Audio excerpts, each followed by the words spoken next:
Good morning, dear students. So, in this video, I will discuss the new lesson of your biology, that is how do organism reproduce. So, mainly in this lesson, we will discuss about the different types of reproduction, and finally, we will discuss about the sexual reproduction in flowering plant and the human being. ठीक है.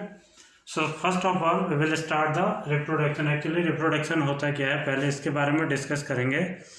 Actually, the reproduction is a process of producing new organism from the existing organism of the same species. ठीक है. में जो pre existing organism है किसी भी species में, अगर वो अपने ही जैसे न्यू ऑर्गेनिज्म डेवलप करते हैं तो उसी प्रोसेस को हम रिप्रोडक्शन कहते हैं. And like the other essential life process such as nutrition, transpiration, respiration and excretion, the reproduction is not essential to maintain life of an individual, because nutrition is essential for maintaining life, respiration is essential for maintaining life, ठीक है, circulation और transpiration and excretion, they all are essential for maintaining life of an individual, but reproduction is not essential for an individual organism of a particular species, but the reproduction is essential for the whole species because the reproduction ensures the continuity of life on the earth. ठीक है, reproduction से ही life की continuity जो है अर्थ में ensure होती है, maintain होती है. इसके अलावा the reproduction is also essential to addition of new species on the earth. It also essential for the replacement of dead organism. ठीक है. And finally and most important thing, the reproduction is essential for the transfer of variation from one generation to another generation. ठीक है. So these are few importance of the reproduction. So now we will discuss the basic event of the reproduction. Actually, during the process of reproduction, the basic event is that the creation of a DNA copy and an additional cellular apparatus by the cell involved in this process. Means जब भी reproduction होगा तो पहला जो basic event होता है reproduction में वो होता है डीएनए की कॉपी बनना और एक एडिशनल सेलुलर apparatus बनना, जो कि सेल खुद बनाती है हमारी बॉडी के अंदर या किसी भी ऑर्गेनिज्म में. बॉडी के अंदर जो सेल्स हैं वो डीएनए की कॉपी बनाएंगी और एक सेलुलर apparatus बनाएंगी, तब जाके जो है आपका रिप्रोडक्शन कैरी होगा. ठीक है. It means the copying of DNA is the basic event in the process of reproduction. ठीक है. So we know that the reproducing organism which we are called parents, they create new individual which are similar to each other. ठीक है. Which are similar to each other and look similar. ठीक है. हम जानते हैं कि जो parents से नई प्रोजेनी डेवलप होती है तो इनकी प्रोजेनी जो है उनके पेरेंट्स के सिमिलर होती है. ठीक है. बट ध्यान देने की बात है, the progeny are not identical to their parent. They are similar to their parent but they are not identical to their parents. ठीक है. आइडेंटिकल नहीं होते हैं. ठीक है. सिमिलैरिटी इसलिए आती है बिकॉज डीएनए जो है बेसिक एलिमेंट होता है लाइफ का. ठीक है. Deoxyribonucleic acid, it is a full form of DNA. The DNA is called genetic material and it consists DNA. DNA इसमें होता है and DNA से आपका जो है या क्रोमोसोम्स जो होते हैं इनके अंदर DNA होता है, या DNA is present in the condensed form in the D chromosomes. ठीक है. क्रोमोसोम्स के अंदर डीएनए होता है कंडेंस फॉर्म में. So DNA is the basic element of life. It means the DNA have the basic blueprint of all basic body design. Means किसी भी organism का बॉडी डिजाइन कैसा बनता है या कैसा होता है उसका जो ब्लूप्रिंट है वो उन ऑर्गेनिज्म या उन स्पीसीज के जो ऑर्गेनिज्म है उनके डीएनए में होता है. ठीक है. पहली चीज. ठीक है. एंड सेकेंड थिंग, जब भी आपका रिप्रोडक्शन होगा तो सबसे पहला इवेंट ये होता है कि डीएनए की कॉपी बनेगी. तो डीएनए में बेसिक बॉडी डिजाइन का एक ब्लूप्रिंट होता है. मीन्स किसी भी ऑर्गेनिज्म का बॉडी डिजाइन कैसा होगा उसकी इंफॉर्मेशन डीएनए में होती है. ठीक है. पहली चीज. So during the reproduction process with the help of many biochemical reactions, biochemical reactions की हेल्प से डीएनए की कॉपी बनती है। It mean the cell build up copies of their DNA. Cell के अंदर जो डीएनए है, ठीक है, actually it is present inside the nucleus, nucleus के अंदर होता है। तो सबसे पहला इवेंट ये होता है कि डीएनए की कॉपी बनेगी इनसाइड द सेल, ठीक है। आफ्टर दैट डीएनए में एक चीज और होती है, and the DNA contain information source for making different proteins and cellular machinery of the cell. जब एक सेल से दो सेल डेवलप हो जाती हैं, ठीक है, पहला तो कॉपी बनेगी, तो एक डीएनए कॉपी यहाँ जाएगी इस सेल में, and the second copy will be in the cell, ठीक है, तो दूसरी कॉपी यहाँ जाएगी। अब डीएनए में पहली चीज तो यह है कि जो सेलुलर स्ट्रक्चर है, इस सेल का जो स्ट्रक्चर है वो उसकी इंफॉर्मेशन डीएनए में होगी, तो इसीलिए जो प्रोजेनी होगी वो इस पेरेंट सेल के सिमिलर होगी बट नॉट आइडेंटिकल। ध्यान रखिएगा, सिमिलर होंगी but not identical. Second thing जो होती है डीएनए में, it has information for making different types of protein and the machinery of the cell. Cell किस तरह से काम करेगी, पेरेंटल सेल जिस तरह से काम करती है, तो जो नई डॉटर सेल्स बनती हैं वो भी उसी तरह से काम करेंगी जिस तरह से पेरेंट सेल करती है। तो ये इंफॉर्मेशन भी डीएनए में होती है, ठीक है। And due to with the help of this information the cell makes up the different body design. तो इसीलिए डिफरेंट टाइप के बॉडी डिजाइन जो हैं इन सेल से डेवलप हो जाते हैं, ठीक है, क्योंकि उसकी इंफॉर्मेशन सब डीएनए के अंदर है, ठीक है। बट यहाँ पर एक टॉपिक और आता है, दैट इज कॉल्ड वेरिएशंस, ठीक है। वेरिएशन क्या है, ये थोड़ा सा इंपॉर्टेंट है, समझिएगा ऐसे। During the copying of DNA there are many biochemical reactions takes place. जब भी डीएनए की कॉपी बनती है, मीन्स एक डीएनए है जो कि न्यूक्लियस के अंदर प्रेजेंट है, तो पहला इवेंट ये होता है कि इसकी एक कॉपी बनेगी, means the DNA will replicate, ठीक है, तो इसकी दो कॉपी बनेंगी। Is that clear? So during the process of making copy या you can say replication of DNA, जब कॉपी बनती हैं तो at that time there are many biochemical reactions takes place, ठीक है।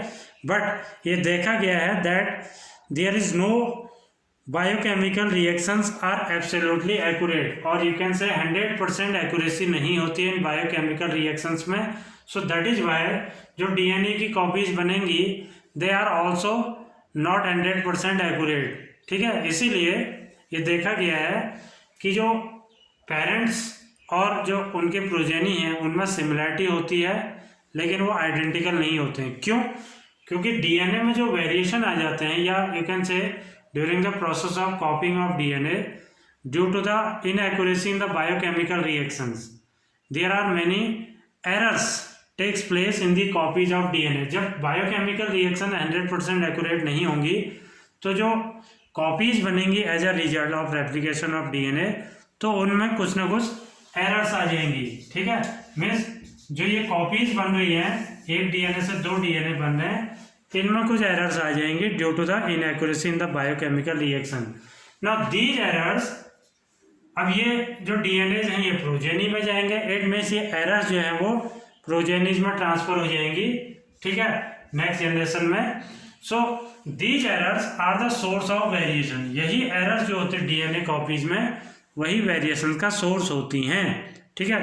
अब अभी मैंने आपको बताया था डीएनए में एक तो बॉडी डिजाइन का ब्लूप्रिंट होता है, एंड दूसरी चीज it has the information for making different types of protein.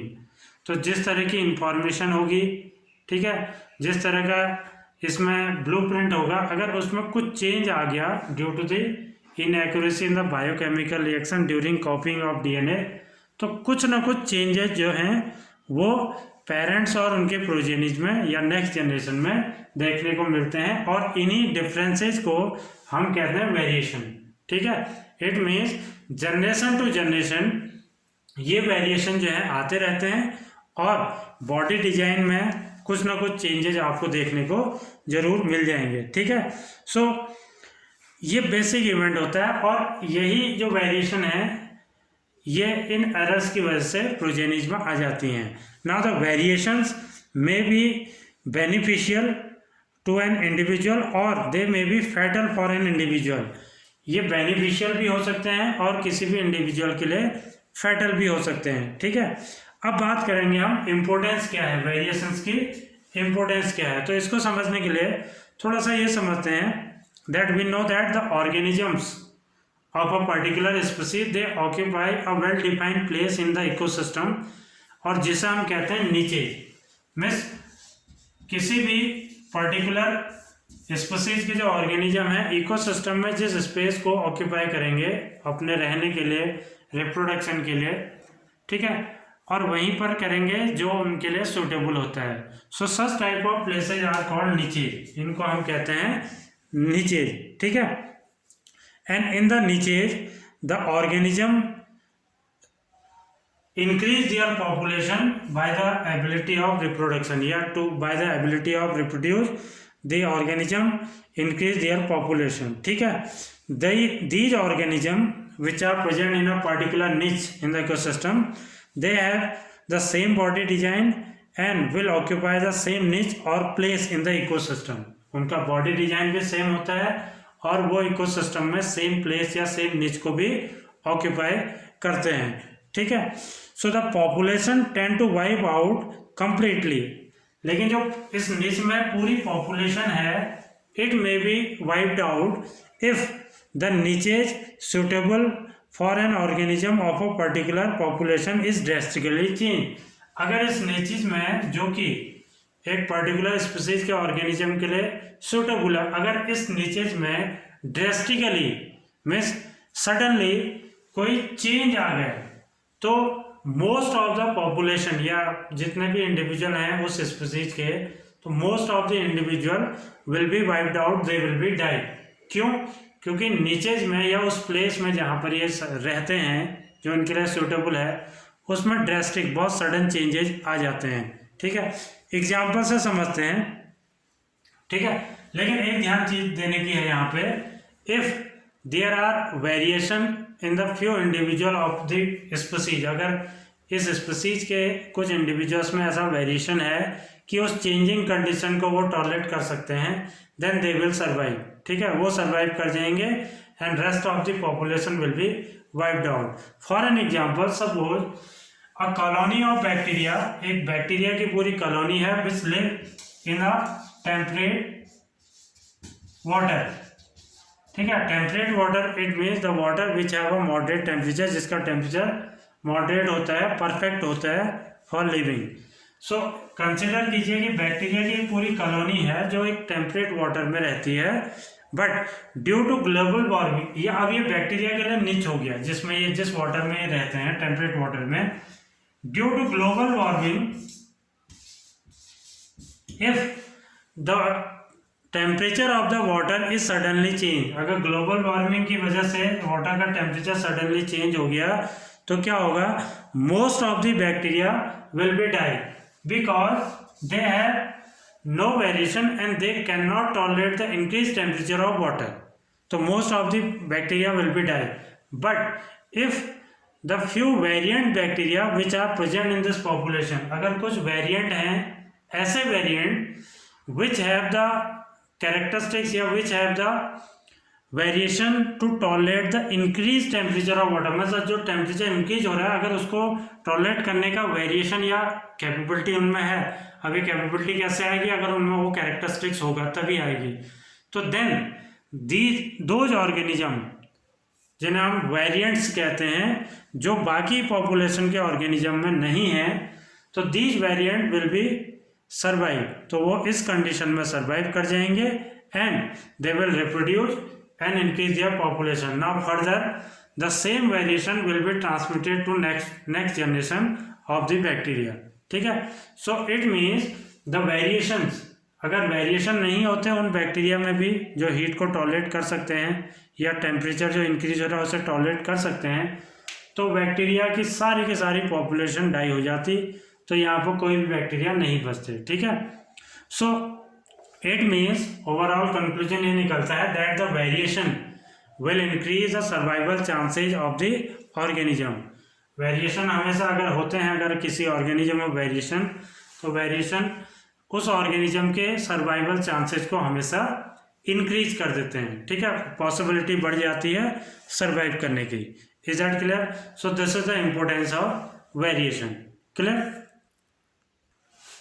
So after that we will discuss about the types of reproduction. So first of all we will discuss about the asexual reproduction, ठीक है। So asexual reproduction is a process which is very common in unicellular organism and in many multicellular organism, ठीक है, and it is said to be a simplest type of reproduction, ठीक है। For an example, binary fission in amoeba, ठीक है, budding in hydra, spore formation in many fungi and commonly rhizopus which is a type of fungi, ठीक है। इसके अलावा vegetative propagation in flowering plant, ठीक है, एक्सेट्रा। तो एसेक्सुअल रिप्रोडक्शन इसे हम कहते हैं। Mainly the asexual reproduction is a uniparental, it means only a single parent is required in this process. एक ही सिंगल पेरेंट इस प्रोसेस में रिक्वायर्ड होता है, ठीक है। And second thing, it does not involve the fusion of gametes, means male और female gametes का फ्यूजन नहीं होता है। It means the fertilization do not takes place in asexual reproduction, ठीक है। And last thing, the new individual which are produce after the asexual reproduction mainly they are always genetically identical और you can say clone to their parents. Genetically identical होते हैं, it means वो अपने parents के clone होते हैं जो asexually reproducing organism से प्रोड्यूस होते हैं, ठीक है। सो अगर हम बात करें टाइप्स की, तो asexual reproduction is of many types, ठीक है। तो सबसे पहला टाइप आता है फिजन। फिजन हम इसे कहते हैं। फिजन मीन्स होता है स्प्लिटिंग अपार्ट इनटू टू, ठीक है, और मोर देन टू, ठीक है। Fission it is a process of reproduction by which splitting of a unicellular organism into two or more than two separate daughter cells, ठीक है। Means fission mainly unicellular organism में देखने को मिलता है, जैसा अमीबा, पैरामीशियम, यूग्लिना, लेशमानिया एक्सेट्रा, जिसमें एक इंडिविजुअल ऑर्गेनिज्म जो है वो टू डॉटर सेल्स में डिवाइड हो जाता है सिंपली, ठीक है। सो इसे को हम फिजन कहते हैं। और most of the unicellular organism में ये सबसे कॉमन और सिंपलेस्ट मेथड होता है रिप्रोडक्शन का, ठीक है, because they are unicellular on they have only single cell. Is that clear? So the fission can be divided into two type, दो टाइप में हम इसे डिवाइड कर सकते हैं on the basis of the number of daughter cell produce. पहला आता है बाइनरी फिजन, ठीक है, binary fission, and the second one is multiple fission. उसके बारे में आगे बात करेंगे। सबसे पहले हम बात करेंगे बाइनरी फिजन। तो बाइनरी फिजन का मीन्स होता है, बाई मीन्स होता है टू, ठीक है, बाई मीन्स टू। तो binary fission means it is a type of asexual reproduction in unicellular organism in which the parent organism divides into two identical daughter organism, ठीक है, with a definite orientation, ठीक है। एक definite orientation के साथ एक parental unicellular parental organism जो है वो जस्ट टू डॉटर सेल में स्प्लिट हो जाता है, ठीक है। फॉर एन एग्जांपल, अमीबा में बाइनरी फिजन देखने को मिलता है इन फेवरेबल कंडीशन, ठीक है। सो द बेसिक इवेंट या द फर्स्ट इवेंट जो होता है रिप्रोडक्शन का, सपोज दिस इज अमीबा, तो फर्स्ट बाइनरी फिजन में क्या होगा, इस प्रोसेस में फर्स्ट द न्यूक्लियस डिवाइड, ठीक है, पहले न्यूक्लियस डिवाइड करेगा, ठीक है, into two and followed by the division of cytoplasm and finally splitting of the parent cell into two daughter cell, ठीक है। सबसे पहले आपका न्यूक्लियस डिवाइड करता है, क्योंकि न्यूक्लियस में जेनेटिक मटेरियल है जिसमें chromosomes and inside the chromosome DNA होते हैं। तो बेसिक इवेंट होता है the copying of DNA, DNA की कॉपी बनेगी इनसाइड द न्यूक्लियस। तो first the nucleus will get divide into two part, ठीक है। तो सबसे पहले न्यूक्लियस जो है दो पार्ट्स में डिवाइड करेगा and further the cytoplasm and the other cell organelles will be divided into two part, ठीक है। इस तरह से बाकी फिर जो फर्दर डिवीजन है वो आपका न्यूक्लियस और साइटोप्लाज्म का होगा. Now you can see the nucleus will divide into 2 parts, and now finally the cytoplasm and the other cell organelles and the plasma membrane will be divided into 2 parts. This is one daughter cell या daughter amoeba and this is the second daughter amoeba. ठीक है. So in this way the 2 daughter cells means 2 amoeba will be formed by a single amoeba. Clear हो गया? So the binary fission is also seen in many unicellular organisms such as Paramecium, ठीक है, and Leishmania, which is a causative agent of काला अजार disease. ठीक है. तो इनमें भी they are also unicellular, they are also reproduced with the help of binary fission. ठीक है. इनमें भी बाइनरी फिजन से ही रिप्रोडक्शन होता है. Clear. The second type of fission is that multiple fission. Multi means होता है many. It means a single unicellular organism is divide into many daughter cells. ठीक है. Identical daughter cells of the at the same time. In this the nucleus of the cell split repeatedly to form many smaller nuclei called daughter nuclei surrounded by a little bit of cytoplasm and thin membrane around them. ठीक है. बहुत simple सा mode है. इसमें क्या होता है, the organism which is covered या develop a protective wall outside the cell. This wall is known as cyst wall. इसे हम कहते हैं सिस्ट वॉल. ठीक है. Inside this wall the nucleus of the cell is continuously and repeatedly divides into many cells. many nucleus. nucleus जो है वो repeatedly and continuously divide करता है into many daughter nuclei, and each and every nuclei is surrounded by a little bit of cytoplasm and a thin membrane. Her nucleus के बाहर से cytoplasm और एक थिन मेम्ब्रेन जो है वो डेवलप हो जाती है. ठीक है. These are actually the daughter cells. ये डॉटर सेल्स हैं actually. Under the favourable condition the cyst wall will break. जब फेवरेबल कंडीशन आती है तो ये सिस्ट वॉल ब्रेक हो जाती है, and all these daughter cells will be release. ठीक है. These daughter cells actually they are immature. They will feed, grow and they get mature. ये फीड करते हैं, ग्रो करते हैं और मैच्योर हो जाते हैं, and they live like an individual organism. ठीक है. सो इसमें एक सेल से मैनी डॉटर सेल्स डेवलप होती हैं यूनिसेलुलर ऑर्गेनिज्म में. This method of reproduction is commonly seen in Plasmodium which is a malarial parasite. ठीक है. मलेरियल पैरासाइट होता है प्लाज्मोडियम, उसमें ये मेथड देखने को मिलता है which is a unicellular protozoan. Clear हो गया. So that's all for today. In the next time we will discuss about the other types of asexual reproduction. ठीक है. Thank you and have a nice day.